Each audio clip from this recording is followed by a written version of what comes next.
Express এই মুহূর্তে, Sirajganj express এই মুহূর্তে ঢাকা কমলাপুর স্টেশন ছেড়ে এখন এই মুহূর্তে বিমানবন্দর স্টেশনে এসে উপস্থিত হয়েছে। আমরা যদি আপনাদেরকে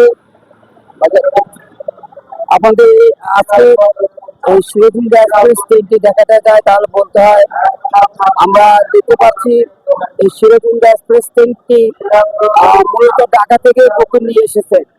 আপনাদেরকে যদি আজকে এই বিমানবন্দর রেলওয়ে স্টেশনে যে জমায়েত, এই জমায়েতটা একটু দেখতে যায়, আসলে অকল্পনীয়, অভাবনীয়।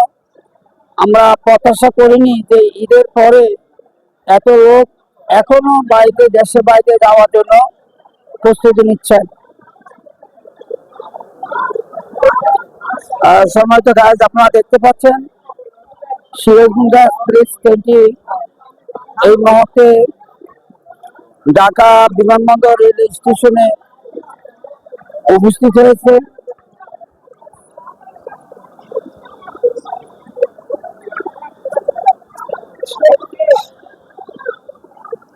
সিরাজগঞ্জ এক্সপ্রেস ট্রেনটিতে ওঠার জন্য যাত্রীরা তাদের গন্তব্যস্থানে যাওয়ার জন্য সুন্দরভাবে নির্বিঘ্নভাবে তারা ট্রেনে অভিবেশন করছেন।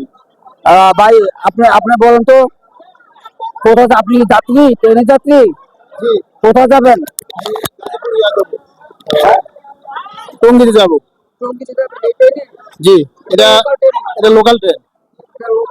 হ্যাঁ, ধরে এটা গাজীপুর জয়দেবপুরে থামবে। ট্রেনে যাত্রা বাস থেকে অপেক্ষাকৃত নিরাপদ এবং অতি দ্রুত সময়ে নিজ গন্তব্যে পৌঁছে যায়। আমি একটি প্রাইভেট জব করি, একটা কোম্পানিতে ছোটখাটো জব করি। গিয়েছিলাম, আবার ঢাকা চলে আসছি 2 দিন আগে। এখনো গাজীপুর থাকেন? গাজীপুরে আমি একটু কাজে যাচ্ছি। Thank you so much. সম্মানিত গাইজ, আপনারা দেখতে পাচ্ছেন সাধারণ যাত্রীরা যারা খুব নিকটতম এলাকা যাবেন তারাও এই নিরাপদ ট্রেন হিসেবে, ট্রেনকে নিরাপদ ভেবে তারা ট্রেনে যাত্রা শুরু করছেন। আসলে সত্যিকার অর্থে বলা, এই কথা বলার অবকাশ নেই যে আমাদের দেশে যে যানবাহনগুলি আছে, বিমান থেকে পরবর্তী স্থানটি সাধারণ মানুষ ট্রেনকে জার্নি হিসেবে নিরাপদ বেছে নিয়েছেন।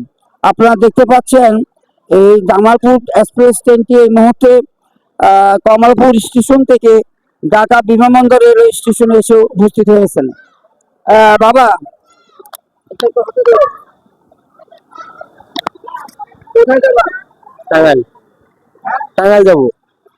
টাঙ্গাইল, টাঙ্গাইল, ঢাকা থেকে টাঙ্গাইল। ঢাকা থেকে, ঢাকা থেকে। এটা তো পৌঁছার কথা 6টা পরে, কিন্তু এখন 6টাতে আছে। না, আমি ঢাকা থেকে এসেছি। আপনার হলো সুবর্ণ 195 টাকা, আর হলো 20 টাকা প্যাট, 115 টাকা। আমি চাকরি করি কঙ্কায়, কঙ্কা কোম্পানিতে। ঈদের সময় আমি গেছিলাম, আমার বাড়িতে একটু ইমার্জেন্সি কাজ আছে, তার জন্য আবার যাচ্ছি আর কি। সম্মানিত গাইজ, আপনারা দেখতে পাচ্ছেন একটি ছোট বাচ্চা তা ঈদের সময় সে বাড়িতে গিয়েছে, কিন্তু এখন আবার জরুরি একটি কাজে বাড়িতে যাচ্ছে। আমরা যদি আপনাদেরকে ট্রেনের আজকের এই যাত্রীদের জমায়েতের কথা একটু বলতে চাই, কিছুক্ষণ আগে লাইভে আপনাদেরকে দেখে এসেছিলাম যে আসলে অভাবনীয়, অকল্পনীয়, অচিন্তনীয় আজকের এই জমায়েত। আপনারা দেখতে পাচ্ছেন লক্ষ লক্ষ, হাজার হাজার মানুষ এই ঈদের পরও তাদের বাড়িতে যাওয়ার জন্য তারা এখানে উপস্থিত হয়েছেন। আর কিছুক্ষণ আগে আমাদেরকে যাত্রীরা বললেন যে যারা যে গন্তব্যস্থানে যারা যাবেন, ট্রেনের শিডিউল তাদের ঠিক নেই, বিদায় তারা ভোগান্তিতে ভুগছেন। আর সঠিক সময়ে ট্রেনটা যদি নির্দিষ্ট সময় আসতো তাহলে তাদের আর এই ভোগান্তি হতো না। রেলওয়ে কর্তৃপক্ষের দৃষ্টি আকর্ষণ করব, বাংলাদেশের এই ঈদের সময় কোনো যাত্রী যেন হয়রানির শিকার না হয়, কোনো যাত্রী যেন কোনো নির্দিষ্ট গন্তব্যস্থানে যেতে তাদের হয়রানির সৃষ্টি না হয়, সেই জন্যই রেল কর্তৃপক্ষ শিডিউলটা মেনে মানুষকে একটু স্বস্তি ফিরিয়ে আনবেন বলে আমরা প্রত্যাশা করি। আপনারা দেখতে পাচ্ছেন এখন জামালপুর এক্সপ্রেস ট্রেনটি এই মুহূর্তে টঙ্গী স্টেশনের দিকে এগিয়ে যাচ্ছে। বাংলাদেশ বিমানবন্দর রেল স্টেশন থেকে এই মুহূর্তে ছেড়ে দিচ্ছে, আমরা দেখতে পাচ্ছি।